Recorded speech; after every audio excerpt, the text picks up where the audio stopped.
Le texte injonctif est un type de texte qui a pour but de donner des ordres, des conseils ou des consignes.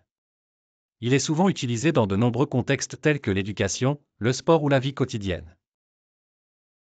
Le texte injonctif peut être structuré de manière à inclure une introduction, un énoncé de consigne et une conclusion. Dans l'introduction, une personne donne souvent un avertissement ou un contexte à ce qui va suivre. Par exemple, un entraîneur sportif pourrait donner des directives à ses joueurs avant un entraînement. L'énoncé des consignes se présente sous forme d'action à suivre, comme une recette de cuisine que l'on détaille pas à pas. La conclusion est souvent un récapitulatif des étapes importantes à retenir. Les textes injonctifs utilisent différentes formes de formulation pour exprimer les consignes.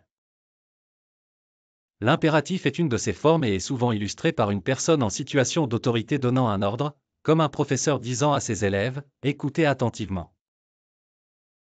L'infinitif est une autre forme couramment utilisée, surtout dans les livres de cuisine ou les guides pratiques. Par exemple, un panneau indiquant « Traversez ici » utilise l'infinitif pour donner une instruction claire. Le futur de l'indicatif est parfois utilisé pour exprimer une obligation. Par exemple, un guide peut dire « Vous prendrez soin de refermer la porte derrière vous » pour indiquer une consigne à suivre à l'avenir.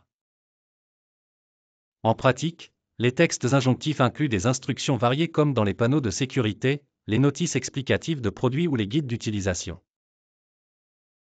Chaque type de consigne est accompagné d'illustrations spécifiques pour en faciliter la compréhension.